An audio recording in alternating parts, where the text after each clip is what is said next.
All right, so for my AR education lesson, I did it on with geography. And in this lesson, students will use AR models of the Earth to learn and study the continents of Earth and the countries. So, as you can see here, you have a globe, and you can tell that it's a 3D model of the Earth. And if you kind of move around it, you can see all of that. And the globe models the rotation of the Earth. So notice the rotation here in this step.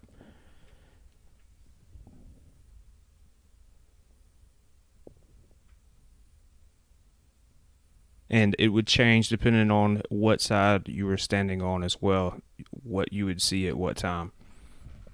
And then you can just tap on any country to view its name. So tapping here, we see Brazil, Bolivia, and all the countries are named, and you can walk around it and find different countries.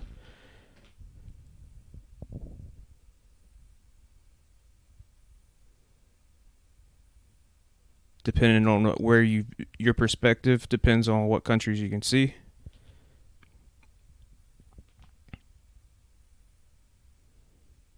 Sometimes it's a little bit glitchy, but if you click on like some of the smaller countries, but it's not that bad to overcome. Now with this one, we see a map, and it's a 2D model of the Earth in this step. And then you can tell as well, even when you change it up, the perspective is still two-dimensional. It's a lot different than the globe. But again, here, once you tap on any country, you can view the name of the country.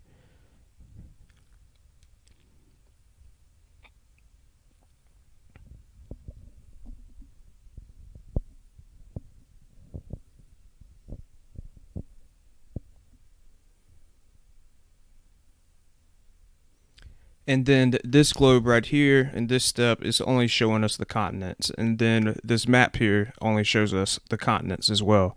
And you can tap on any continent to view its name on any map. And this is really cool because you can have students try to match it up from the different perspectives. So looking at it on a 2D map versus a 3D model.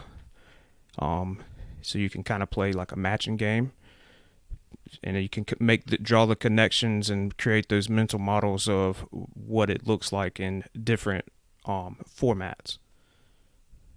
So there's a lot of potential here for this. And so some of my final thoughts, there's many different scenarios that could easily be imagined for this application. Comparing and contrasting the two models with the AR really kind of iterates the difference between the two models. And further, with augmented reality, the teacher doesn't have to pass around one globe for the whole class or have 24 different globes in the classroom.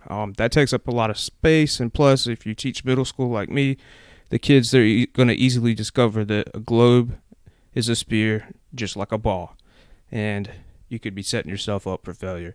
So with the AR, you cut down on a lot of that.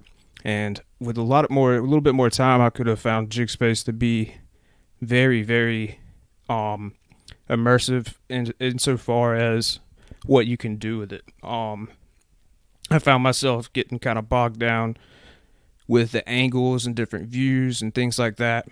And with only having 3 steps to work with, you're kind of a little limited. So I imagine it could be really great with the full version of it. But overall, it's a very cool tool. And I hope this kind of inspired you a little bit as well with some things that you can do with it.